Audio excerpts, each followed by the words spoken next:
Good afternoon, biology students. Today's video is going to be about the nitrogen cycle and the phosphorus cycle. So we'll start with nitrogen. One of the things that we already know about nitrogen is that it's a very important element in proteins. In Unit 1, when we studied macromolecules, I told you to look for nitrogen, N, as a clue that you were looking at an amino acid, and that's how you could determine that it was a protein. So amino acids are the building blocks.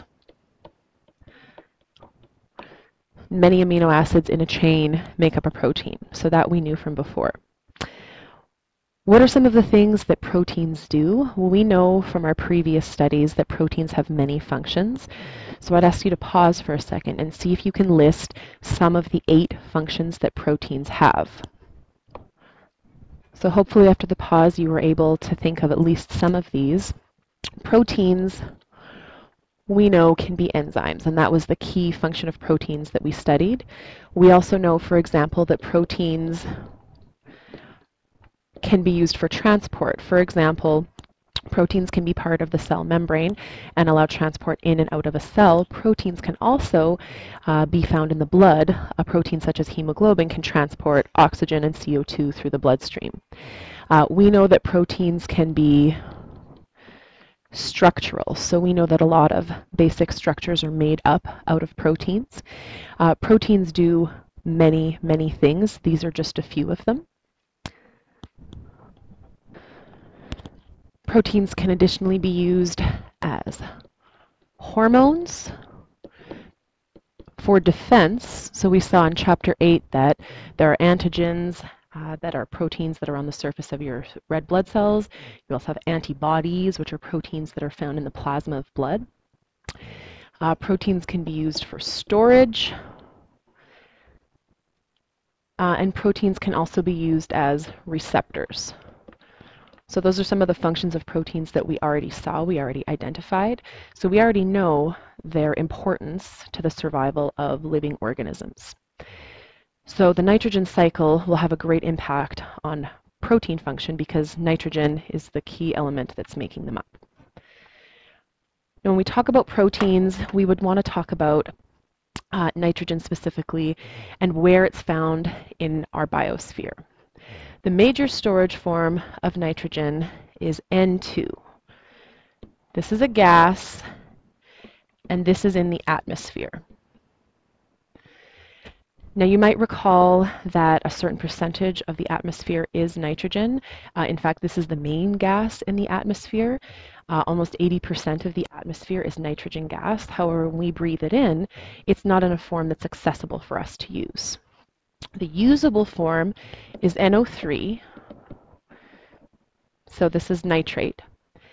Now NO3 technically is an ion, so it has a negative charge, and ions usually exist in aqueous state. So this would be something that's dissolved in water, so this brings us back to the importance of water and how it is the universal solvent.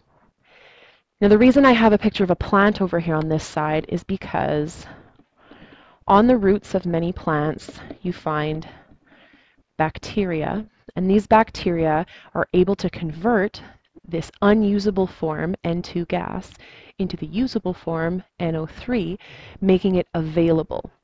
And so plants tend to be the point at which nitrogen becomes available for biotic use within an ecosystem. So if we're going to talk about nitrogen, we have to talk about how nitrogen cycles. Basically, we're going to talk about how it cycles between the atmosphere and between that N2 gas form and between other forms that are more usable. Nitrogen fixation is the first concept that we'll look at. Nitrogen fixation is what I just mentioned about some plants being able to perform. You'll see the number 1 on the diagram down here. So I'm showing that there are bacteria in root nodules of legumes. Legumes are things like beans. I've also got a picture of a clover over here on the side because it's a very common plant that can perform this process. Down here we have pictures of bacteria so that you recognize it's not the plant itself that's performing this, but rather the bacteria that are on the roots of the plant. So nitrogen fixation is the conversion of N2 gas to NO3, which is our nitrate.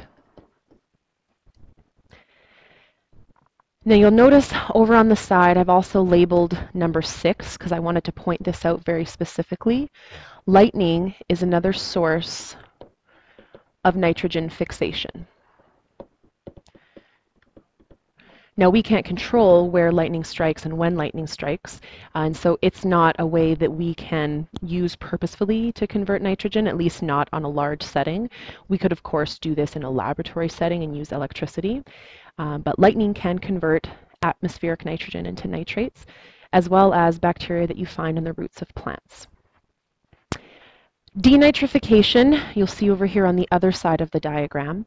So you'll see nitrification or nitrogen fixation is when nitrogen in the atmosphere is going into the soil and being usable. Denitrification is when it's coming out of the soil, becoming unusable to organisms. And so it's still a conversion, but now we're converting our nitrate back into N2 gas. Now you might ask yourself, why would this happen if this is not the usable form? Well, remember this is the storage form. So sometimes there is too much nitrogen that you find and the balance is upset. And so some of the nitrogen needs to be stored back in the atmosphere. And once again, there are bacteria that are performing this. So bacteria are incredibly important to the nitrogen cycle because they perform the conversion. Now underneath the ground, we have a few other processes. One of them is ammonification. And the key word or the key part of the word is the part that says ammonia, because it's talking about ammonia or ammonium. So ammonium is an ion, and it is NH4 positive. And the ammonium ion is one of the ions that is produced by decomposition.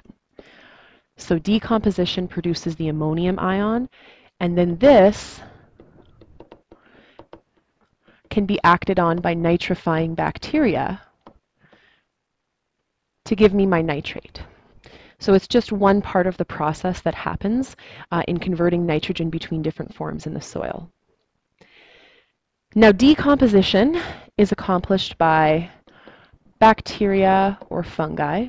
They are two very common decomposers, as you would have seen in Chapter 1. When bacteria and fungi decompose plants and animals that have died, we're very often getting ammonia as our byproduct, and so those two things are linked to each other.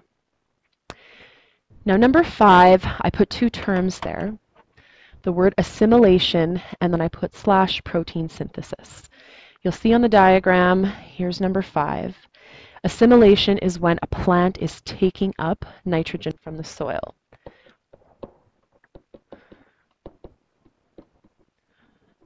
So the plant takes up nitrogen and uses it to build proteins. And then these proteins can get passed on through the food chain when an animal eats the plant and when an animal eats our herbivore or our primary consumer. Now at the bottom here we have this word eutrophication. And so you'll see I put it sort of off on the side. Eutrophication has to do with water. So again, we come back to water's importance in the cycle. Now, eutrophication is the accumulation, so like the buildup, the accumulation of nutrients leading to excessive plant growth. So some of you might remember in grade 9 in the unit on environmental chemistry, you probably talked about fertilizers a little bit. And one of the key components in fertilizers is nitrogen. In fact, if I look on a fertilizer label, there will be 3 numbers. And the 3 numbers usually represent nitrogen, phosphorus, and potassium. So potassium's chemical symbol is K. And it's telling you what proportion or what percentage of the fertilizer is each of those elements. And so plants need nitrogen. Step 5, showed us that plants have to take up nitrogen so that they can build protein, so that they can grow, so that they can feed the next level of the food chain. But what can happen is that sometimes there's too much. So sometimes there's too much nitrogen in a particular area of the environment. And so accumulation is indicating that there's more nitrogen in a particular area than we need. The excessive plant growth leads us to a few things. In water, we would see something called algal bloom. The idea would be that algae, which are plants that are growing in water, would grow kind of out of control. Once they grow out of control, they would cover the surface, which means there's less possibility for oxygen exchange. Now, plants produce oxygen, this is true, but they also have to use oxygen to grow, as do the other organisms that live underneath the water. So if algae were to grow and cover the surface of water, then there's less possibility of oxygen exchange, either from the algae themselves or just from the atmosphere. This leads to the death of organisms, which leads to decomposition, which leads to even less oxygen available. So it's sort of a vicious cycle. A very common reason that eutrophication would happen would be excess fertilizer runoff. So if there's a source of water near a field that has been fertilized and it rains heavily, the fertilizer can dissolve and it can run either with surface water in runoff or through the process of leaching or percolation, going from the surface water into the groundwater. And this can lead to excess nitrogen in water, which is where we would see this eutrophication happen. Now, the other cycle that interests us is the phosphorus cycle. Phosphorus is used in a number of places. First of all, cell membranes. So the cell membrane is the phospholipid bilayer. And if we were to look at a cell membrane, like the one down here, and we were to sort of enlarge it, we would see that there are a bunch of structures that look like this. Those are the phospholipids. The circular parts are the phosphates, and the little legs are the lipids.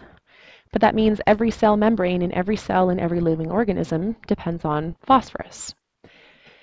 It's also used as part of your bones and teeth, and that's a topic that you would explore a little bit further in Biology 30. And as we know, energy storage, here's our ATP molecule, and ATP is based on a bunch of phosphate groups, and those little green circles there, that's our phosphorus.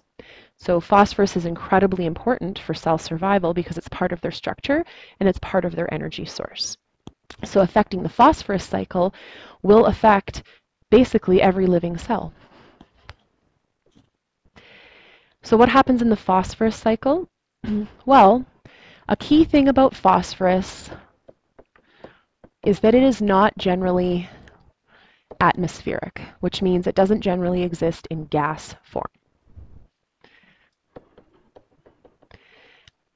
And this is a key difference between this cycle and all of the other cycles we've studied in the water cycle, in the oxygen-carbon cycle, and even in the nitrogen cycle.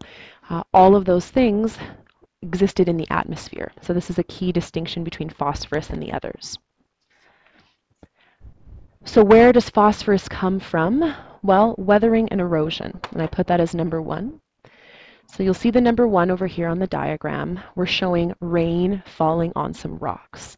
So the idea would be that water causes erosion of rocks, and that's how we're getting phosphates or phosphorus being part of water. So water is key to this cycle, just like water has been key to many of the other cycles because it is the universal solvent. Now, runoff is how this phosphorus that was in rocks, that was eroded, would be carried. Remember, runoff is surface water, and this surface water carries our phosphorus.